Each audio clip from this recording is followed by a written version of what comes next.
و دخترها نگاه کنین عاقبت فربهی مرمت بسیاری بیماری ها از همین فربهی از همین وزن زیادی پیدا شدن در بدن پیدا می شود. تماشا بینو خواهین که این همین فربگی را یک طرفه کنین سالم و بردم و با قوت باشین پس ذره ماده زنگ بزنین میره و کسی اومده نمیتونه که دخترو اینا آنلاین هم هر خیل و یا ماراتون میگذرونن شما دا کمک میکنن برای خراب شویتون خواهین خونتون میره و این دخترک انالیزاتور کتی همو مخصوص ترازو دارن شما را بر میکشن و میگن که چقدر شما وزن دیوتی دارین بعد نگاه کنین دخترو دیدین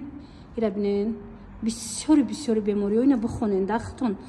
با حضوری نبینید قندم از روی همین میشه حتی بیماری سرطان هم میتونه که از روی همین وای شوده سرچشمه بگیره دیپریسیا و ارتریت و همه چی اوخی تماشا بینو حتما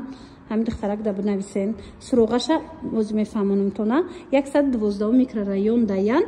بین قرطبخانه اولیم و ریلکس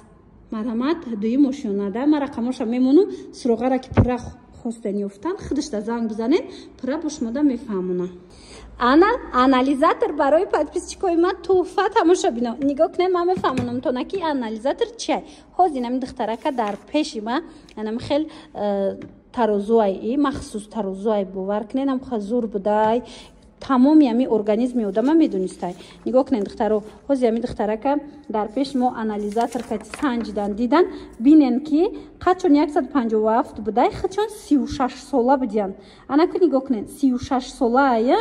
93 کیلو وزن داشته اکو بیننده ایجاده چی نشون داده اینمی انالیزاتور اینا نگاه کنین دخترو داخلی همی آدم داخلی همی ارگانیزمی آدم خودش 36 ساله لیکن داخلش ارگانیزمش علاقه 53 ساله 51 ساله 51 ساله تصور میکنین این از حساب فربگی میشوه که ارگانیزم آیسته کار میکنه سست کار میکنه علاقه ضعیف شدگی اینا مرامت این انالیزاتور نه تنها مثال وای میسنجه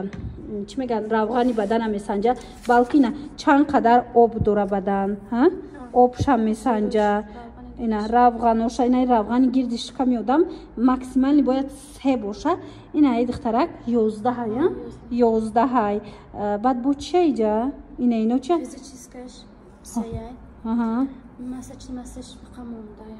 فقط مونده لیکن خوشرو میخورده دیدین دخترو مرحمت اینا کاسده انم خیلی انالیزاتور در کوره اگر خطونه بخوین بسنجین که مثال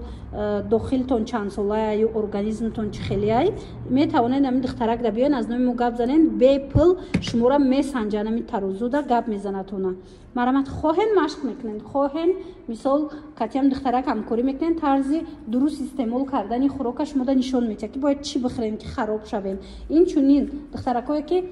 خرابه نو میخواین کمک وزن گیرید شما دایم اینمی خواهری ما پر کنسولتاسیا میکنه میفهمونه باور کنین دخترو بهترین شانس ای که خطونه و سلامتیتونه در اینمی خواهره که ما جابجا کنین تماشا بینا کسی که پیشی ذره اومده نمیتونه و خچه نمیخواه انالیزاتور کتی سنجیده نمیتونه یعنی که اینا کسانی که میخواهن که وزن بدنشون بفهمن این ترازوی مخصوصی که مثلا وزن بدن شما را پره هم انیق میکنه که چند قدر بدن شما آب داره داخل بدن شما چند ساله خلاص اینا مرامت خواهین زنگ زنین هم دخترک ده همگی 99 سومون کتی خونتون میره و اینا میکتی شما را میسنجه توصیهتون میشه که چی را استعمال کنین چی را نه اینا مرامت دخترکو حتما کسانی که خواهش دارن بیاین این امجاده خوراکی سالمه مثلا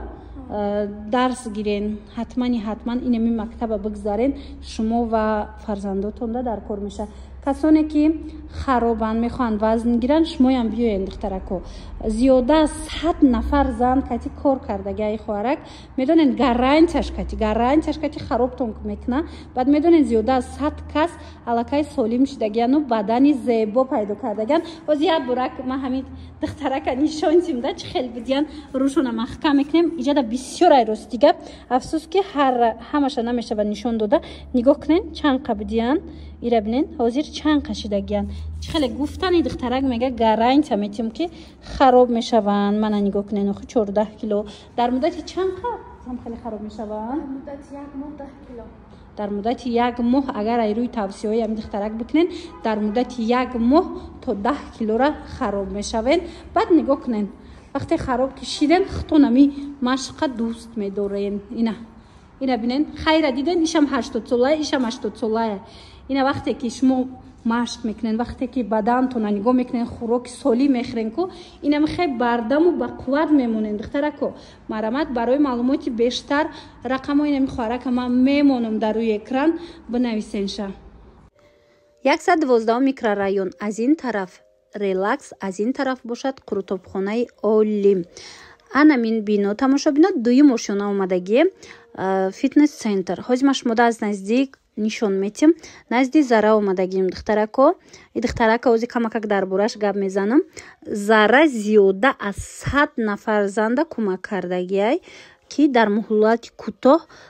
вазни зиёдатишона партояне хароб шавад ё ин ки баръакс баъзеҳо мехоҳанд ки камакак фарбе шаванд. марамат зарада нависен шумода дуруста как мефаҳмона ки чӣ кор кардан дар корай. иҷада мисол ҳам машқ мекунен ҳам духтарако тарзи